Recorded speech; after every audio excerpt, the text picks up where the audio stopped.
I'm going to go over the steps on how to lay tile, and for this project we're putting down a stone mosaic tile, and I picked this up at the Pebble Tile Shop, and I'll put their information underneath the video.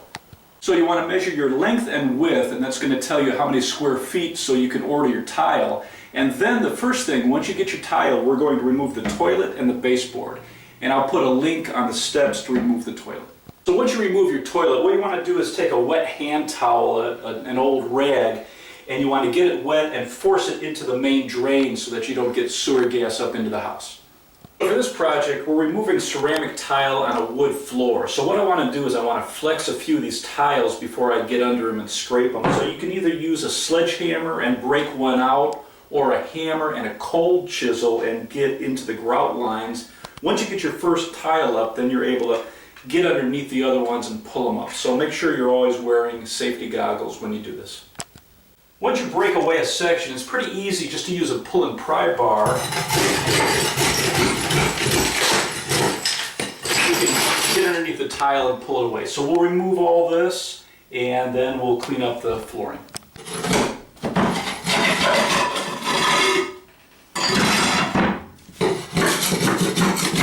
So I removed the old tile and I used a floor scraper and I knocked down any high spots and also anything loose. And because we're laying a round stone mosaic tile, there's natural differences in the height. So it looks good covering almost any surface. So here where we actually have small variances in the height where it might be difficult to put just a standard flat tile down, it's no problem for this mosaic stone. And the one thing I love about the round small tile like this is it's almost goof proof. If this is your first tile project, this is something you can do. If you were putting in a square regular ceramic tile, you would have to lay out a grid pattern and make sure that you're perpendicular and square to everything else in, like in this case we're in a bathroom.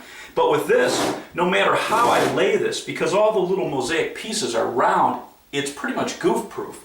And this is actually designed, each section is a 12 by 12 section glued to that mesh. That's going to help hold it together. And then it's also designed so we'll set the next piece up and it's going to fit inside this. And wherever we lay this up, if we have small pieces to put in, we're just going to we're going to use one of these sections and remove pieces, and we're going to fit them in. So we'll need to do very little cutting, if any. So if it's your first time you're laying tile, especially in a small bathroom, this round stone mosaic is fantastic. So depending on the tile you have, you're going to check the mastic or the thin set material that you're setting this in, and you need to get a notch trowel that's designed for that size. In this case, we're using a 1/4 by 3/16 for these small mosaic tiles, and all we're going to do is just put it on the end of our trowel, and we're going to float it in. You have one side that's smooth and then one side that's notched, and you're going to make sure that the glue is completely covering the flooring first, and then you'll go back with your notch size, and that's going to leave the right amount of glue for the tile you're using.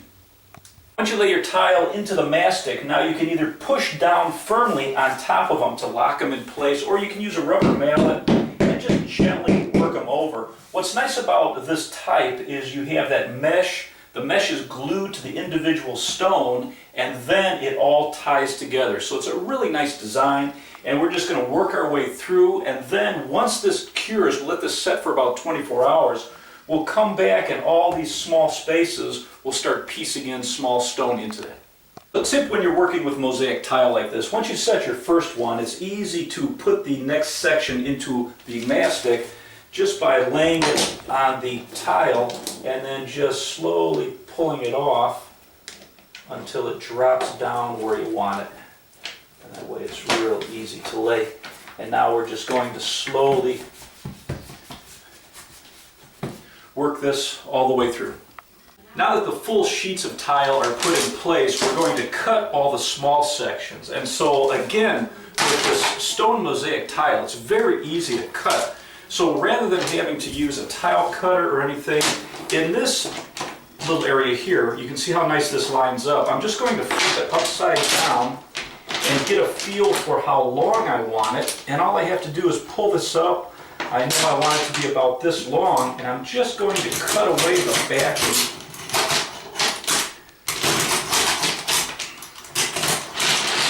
it's that easy. Now I'll fit this piece in. I'll put the mastic underneath it. I'll lay this in place. We'll let this dry, and then any small areas we'll just piece in individual stones, which we can just pull off of the backing, and then I'll use the same technique to fill in everything along the side. Now that we have all the pieces laid down, what I'm going to do is I'm going to put a thin coat of a sealer on top of this. Since it's a natural stone, we'll let this cure, and that'll protect it when we put the grout in so it doesn't stain the stone.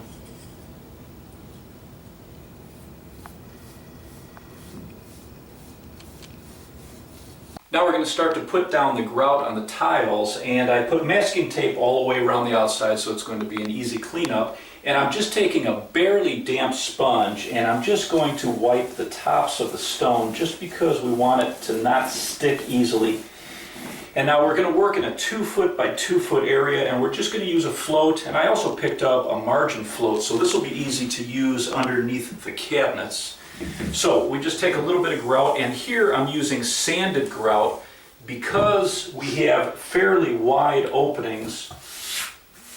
We were going to use sanded grout here. If you're working in an area with very narrow grout lines, then you can use an unsanded grout.